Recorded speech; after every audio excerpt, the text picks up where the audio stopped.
In the tapestry of life, where every thread holds a story, America in black and white emerges as a haven for the voices echoing through the heart of our communities. In this podcast, we wade through the rivers of our collective experiences, celebrating the vibrant hues of change brought forth by the whispers of hope and the roars of action. It's more than just a conversation. It's a journey into the heart of our society, illuminated by the light of those daring to dream and do. Join us, and let your voice be the melody that guides us toward a dawn where every color finds its place in the masterpiece of our shared destiny. Together, let's paint a future brimming with the positives that dwell in our minds and the actions that shape our world. Good evening, ladies and gentlemen, and welcome to another episode of America in Black and White. I'm your host, Charles King. Before I introduce our guest tonight, I am going to do a Black history reflection of Harriet Tubman.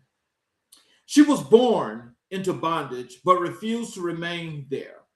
Harriet Tubman, born Araminta Ross around 1822 on a plantation on Maryland's eastern shore, is one of the most extraordinary human beings to ever walk the soil of this nation. She escaped slavery in 1849, and rather than disappear into the safety of freedom, she turned around again and again. She walked back into the jaws of danger, leading at least 70 enslaved men and women and children to freedom along the Underground Railroad over the course of more than a decade. She was never caught, not once. Known as Moses to the people she liberated, Tubman was guided. She believed by the hand of God, and perhaps she was right, because no one who did what she did can be fully explained by the limits of ordinary courage. What many Americans do not fully appreciate is that Harriet Tubman was not merely a freedom conductor. She was also a military operative of the highest order. During the Civil War, she served the Union Army as a spy, scout, and nurse. In 1863, she made history by becoming the first woman in American history to lead an armed military raid when she guided Colonial Colonel James Montgomery and 150 Black Union soldiers along the Combahee River in South Carolina, and operation that liberated more than 700 enslaved people in a single night. She gathered intelligence behind Confederate lines. She organized networks of informants. She moved through enemy territory with the instincts of a battlefield strategist.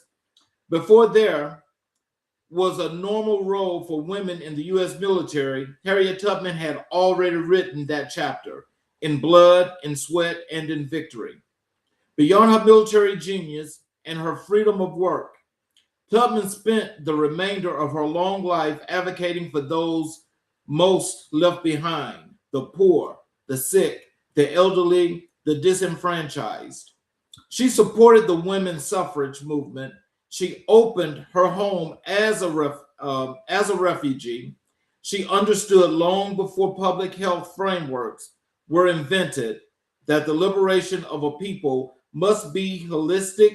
Body, mind, and spirit must all be free. She was, in every sense, one of the earliest and most radical health equity advocates this nation has ever produced. Tonight, as we welcome our special guest, Dr. Elijah Nicholas, we do so in the spirit of Harriet Tubman, because Dr. Nicholas has told us himself that she is one of the three most influential people in his life and career.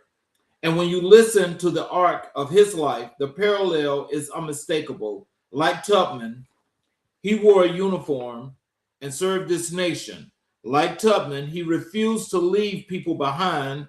Like Tubman, he moved through systems designed to exclude certain people and bent them by sheer force of will, compassion, and strategy toward justice. Like Tubman, he knows that real freedom It's not just about surviving, it is about thriving and joy. So, as I now let me introduce our guests. There's a particular kind of courage that doesn't get nearly enough credit in this country. We talk about courage in battle, the courage to charge a hill, to hold a line, to stand in the face of enemy fire. And that courage is real. It is sacred. It deserves every ounce of honor we can give it. But there's another kind of courage that is just as demanding, just as dangerous, and just as worthy of our reverence. And that is the courage to stand in the full truth of who you are, to live out loud in complete authenticity, even when the systems around you were never designed to make room for you. That kind of courage, that is not for the faint of heart. Good evening to you all. I am Charles Zachary King, your host, and you're watching and listening to America in Black and White, the show where we go deep, we go real, and we go there together. Welcome to Season 4, Episode 123. Tonight, we're talking about service. We're talking about sacrifice. We're talking about what happens after the uniform comes off and the fight for justice and dignity begins in a whole new theater of operation. And we're talking most powerfully about joy, not as a luxury, not as a reward, but as a radical, revolutionary healing act of resistance.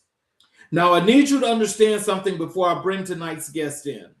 As a Black man in America, the act of serving this country in uniform carries a weight that is uniquely complex. You put on that uniform knowing the history, knowing that Black soldiers fought in every single war this nation has ever waged, and came home to Jim Crow, to redlining, to discrimination at the very VA hospitals built to serve them. You serve a nation still working, still struggling to fulfill the promises written in its founding documents. And yet you serve because you believe in the possibilities of this nation, even when this nation has not yet fully believed in you. That is not weakness. That is one of the most profound acts of faith in the American idea that I can name. My guest tonight embodies all of that and so much more. He is a retired United States Air Force Lieutenant Colonel with nearly 25 years of distinguished military service. He is a nonprofit executive, a doctor, an author, a keynote speaker, a media personality, and one of the most fearless advocates for health, equity, and human dignity working in America today. As the founder and CEO of the Global Trans Equity Project, he stands at the intersection of policy, public health, identity, and justice, and he does not flinch. He is the host of the Telly Award-winning talk show Focal Point with Dr. Elijah Nicholas, a two-time Telly Award winner, because excellence tends to repeat itself. And he is the author of a book that I believe everyone in our audience needs to read, Joy, A Journey to Choosing, Creating, and Living in Joy, a book that is less a self-help guide and more of a manifesto for what it truly means to live a liberated life. He has been featured on ABC, NBC, CBS, and Pix 11 or Pix 11. He has influenced thought leadership at Amazon, AARP, the Department of Veterans Affairs, Lambda Legal, Georgetown's Laws O'Neill Institute, and Emory University. He holds a certificate from Harvard Divinity School. He is an ordained pastor. He is an actor. He is a community builder operating in 15 states across the nation. He is a community leader, award recipient honored by Georgia State Representative Park Cannon. And he has been recognized by the Gay and Lesbian Medical Association with their Achievement and Advocacy Award. In short, he is a force, and tonight he is ours. American Black and White, pull up a seat, turn up the volume, and get ready because this conversation is about to change how you think about service, identity, courage, and joy. It is my absolute honor and privilege to welcome to the show Dr. Elijah Nicholas. Hello. Hey, welcome to the show, sir.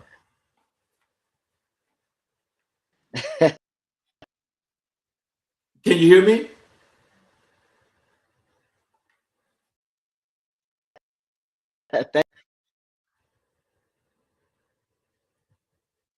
Thank you for. Uh-oh. I can hear you. Okay. Okay. Now, okay, your internet was spotty. Now you're in clear all the way.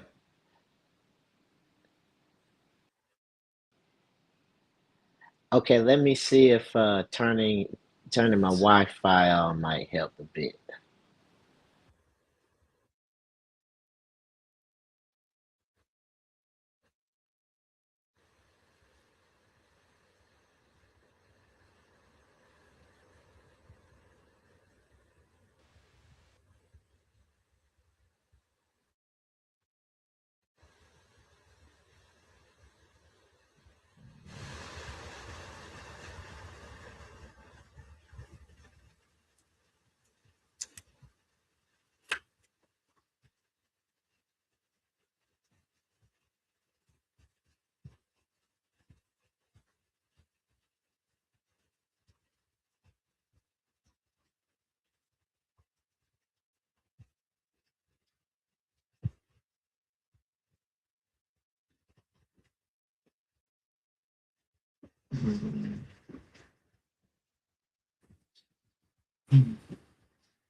Ladies and gentlemen, we're trying to get Dr. Nicholas.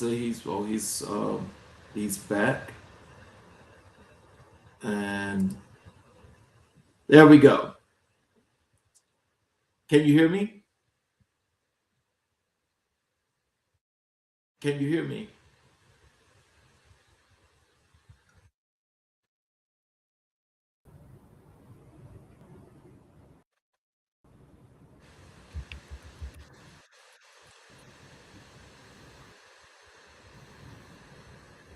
Can you hear me? Can you hear me now? Okay. So yeah. So welcome to the show.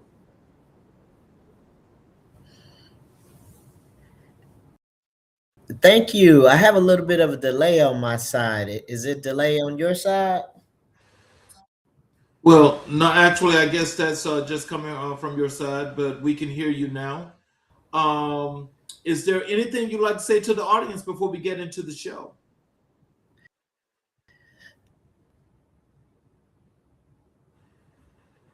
I just want to make sure you can hear me okay. I've got a little bit of delay on my end, so I guess I'll have to let it pause before I respond. Yes, sir. We can hear you.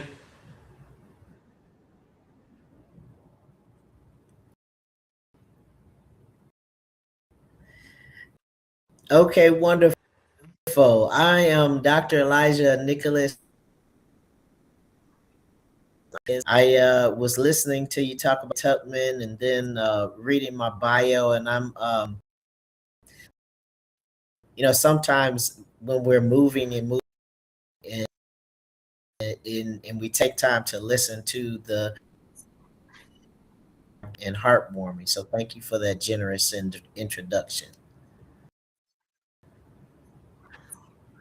Oh no, not a problem at all. And I'm glad that you're here, and I'm ready to get into this wonderful conversation because it's one that I think, as I said in the intro, is going to help a lot of people to understand an enormous amount of things about life, especially. So I want to thank you as well as I want to thank the people that are watching and those that have been here and are always here with us. I want to thank you all for joining us as we get into this.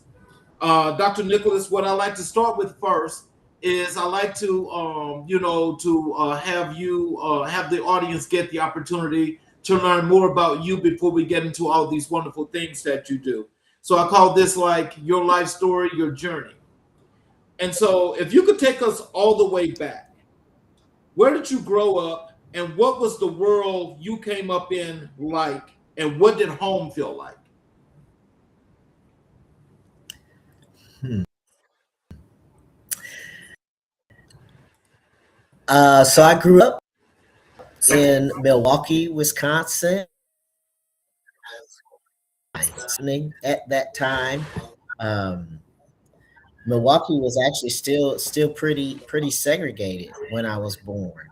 I grew up on the north side, and my mother raised my brother and I pretty much with my aunt and uncle and my three cousins. We were a family unit,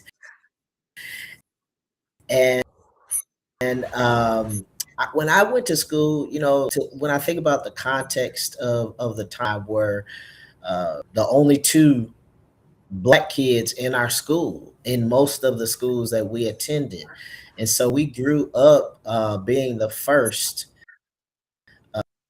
uh, in a lot of schools and sports activities. And our was again my aunt, uncle, my grandmother, and church. We spent a lot of time in church, vacation Bible school, and all of those things. And so, what home felt like to me is, playing in the backyard with my cousins and my uncle.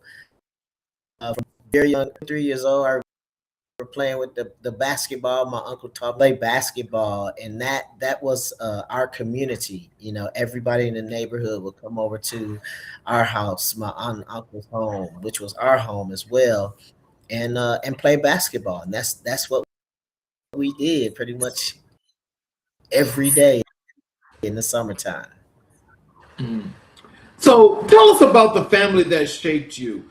What values did your mother and grandfather pour into you from the very beginning?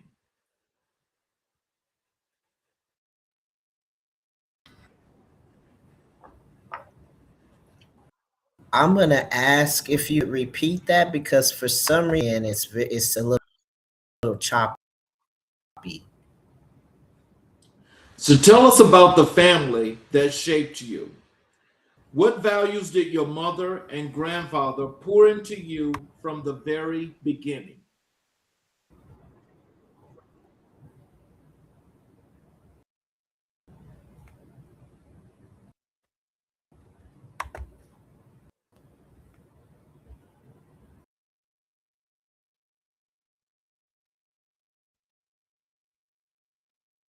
Did you hear me?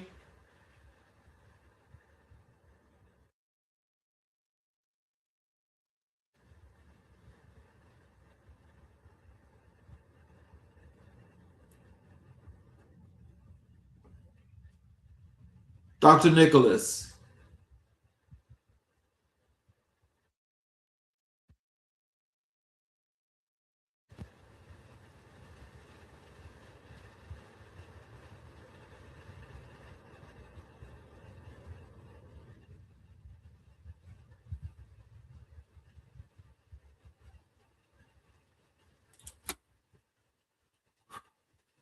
Ladies and gentlemen, let me see if I can get this fixed. Can you guys please give us a second?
Okay, I'm gonna try. I hope three times is a charm.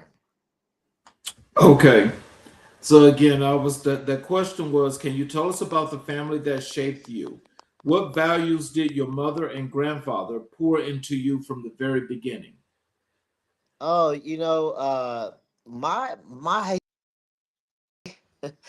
my mother, the thing that I still remember even as an adult, is my mother always taught me to be kind and to always say thank you, regardless of how people treated us.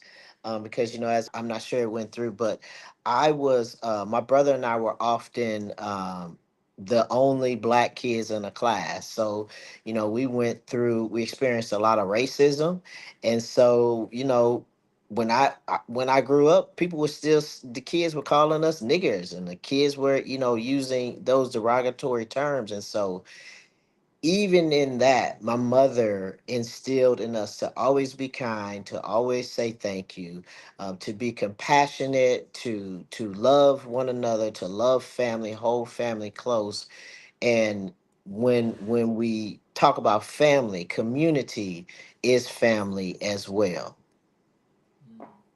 So when you were young, what did you dream about becoming? Did military service feel like a calling early on, or did that path find you in a different way? Oh, military service absolutely was not a calling. Well, it in hindsight, I'm certain that it was a calling in that it was a part of my life. And this connection is much better. I don't know what the difference is. I switched phones altogether, so this is great. So thank you for your patience. The military came about for me because I didn't have other options at the time. When I was growing up, my mother gave us three options when it was time to leave high school. They were get a job. At that time, minimum wage was $3.65 an hour. Um, go to school, and I didn't have a scholarship like my other friends did. Many of my friends, I was an average basketball player, right? And I was an average student. I was a C student, so I didn't have a scholarship. And so our third option was to get out. So go to school, get a job, or get out. And at those times, to me, I could see that that was not a long term, sustainable pathway for me. And one of my friends was a second lieutenant. God rest her soul, Marcy. She was a second lieutenant in the military, in the army, and she said, "Hey, maybe you want to think about joining the army because they'll pay for your college. They'll help you pay to school, go to school, and you get to travel." And when she said travel, that lit my mind up in my heart because I knew at a very young age that I wanted to travel, and so that was the pathway, the journey that I took. So, talk to us about your educational journey. You hold a Yes, DBA, an MBA, and a MAET, and an MSOL, plus a certificate from Harvard Divinity School. What yes. drove that hunger for knowledge, and how did your upbringing shape that pursuit? Well, let me say this. In hindsight, I will say that drive came a lot from being an overachiever. And through therapy, what I have realized, my journey was I was an overachiever in every aspect of my life. One, because that was the standard in our home. That was mama's standard, right? Even me being a C student was not the standard and it was not acceptable. And so because I was an overachiever, because I was not seen, I didn't feel seen, I didn't feel heard. And so for me, my education path was more of a pushback where like you can't tell me I can't do this. This is going to like make you look at me. And so that was the path, especially like with the military, because at that time, I served under Don't Ask, Don't Tell, and so it was as a black person, you have to be like 10 steps ahead, 100 steps ahead all the time. And so it wasn't enough for me to go into a meeting with a bachelor's degree. At least I didn't feel like it was enough. And I know it wasn't enough because even with my doctorate degrees, I still had challenges navigating the military. And at the same time, the military, one thing that I give the military kudos, and oh, by the way, I enjoyed serving the military, and it was has been very beneficial for me. But one thing the military did was provide pathways to education, and so that is really the military paid for pretty much all of my degrees. And I used the GI Bill to go to college, and so in that I was an overachiever. The military kind of supported that, being an overachiever, and so I just I took advantage of that, and it has really paid off. So every life has a pivotal turning point, a moment where everything shifts. What was yours? And was there a single moment that changed the entire direction of Dr. Elijah Nicholas? I have had several pivotal moments in my life. Several. I would say I feel like my life has been several lifetimes, and I say that because when I was in the military, well, growing up again, I didn't feel seen, I didn't feel heard, and so there was always this yearning to be seen and to be heard. I can remember as a kid when I was growing up, I used to want to pray, and I never got called on to pray. When you have Thanksgiving dinner and everybody's around the table, and so I was always like, "What? How come they never called on me to pray?" And so I didn't understand that there was another, like, "Hey, look at me, I'm here." And so throughout my life, I spent a lot of time yearning for that attention. And so I believe that the first turning point for me, the first pivotal point, if you will, was when I was 17 and joined the military. When I left for basic training, that was the first time that, obviously as a teenager, I was away from my family for months, and I was like, "Oh my God, this is life," and it was real life, and it was life in the army, and I grew up like really quickly, and I also had like a lot of I had a lot of successes because I was a very good leader. I was a natural leader. I am the in leadership they talk about some leaders are born, some leaders are created. I am a natural born leader from the time I can remember, and so but those leadership skills were not nurtured when I went to the military. So it was both. I had a lot of pros and cons. So serving in the military was one pivoting point for me. And then when it was time for me to retire from the military, that was another pivotal point because I experienced a lot of racism, a lot of misogyny, a lot of like just all the things that was going on. I was nearing my retirement at the time that the "Don't Ask, Don't Tell" policy was being revealed, and so I had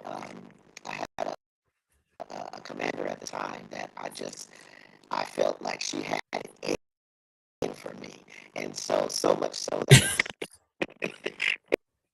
it forced me into it didn't force me into retirement. What it did was it really pushed me and propelled me into my destiny. But at the time, it felt like I was being forced out of the military, um, and that was actually the best thing that could happen for me at that time. Dr. Nicholas, you kind of like went to like robotics. I understood and I heard some of the things like an undertone, but you kind of like went to robotics. Can you like let me hear you say something and see if you cleared that up? Oh yeah, I got a lot of static on my side now when you talk. Yeah, that's what I'm hearing. Let's see if I is that better?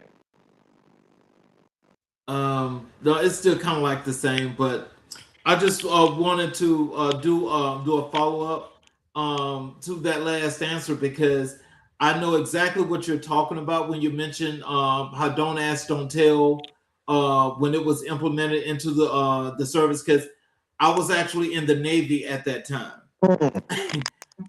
and so I understand exactly what you're talking about because that was like a crazy time, and with that, you know, it was kind of like in a I don't even know how to even explain this, but you know, when you said you thought that somebody had it out for you, honestly, I would see in different departments where it looked like, you know, there were people that were like just targeted that they were like just messing with, you know. And so, but I know that from people that were probably discharged under that act, I don't think that the commands actually did it because I was on the East Coast, so everything was probably done via Sixth Fleet. But you know, I do remember those times when they was doing all that craziness because I was so glad that they finally got rid of that, but it took a long time before they did. And let me, if you'll be patient with me, let me just log out and log back in because it's still very staticky when I hear you. Okay.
Okay. God.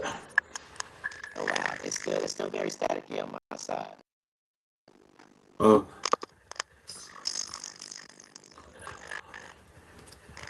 Well, look, I guess we could try this for a few more minutes. If it's still up like that, we're probably gonna have to try to do this another time, probably.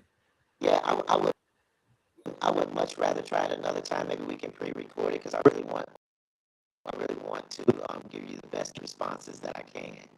Right, and yeah, just hold on a second here and let me just end the stream. Ladies and gentlemen, we're gonna end the stream. We got some technical difficulties, but we'll actually redo this show and we will definitely bring it back. I apologize for this, but we will work on this and we'll do this at another time. I'll let you guys know when that's going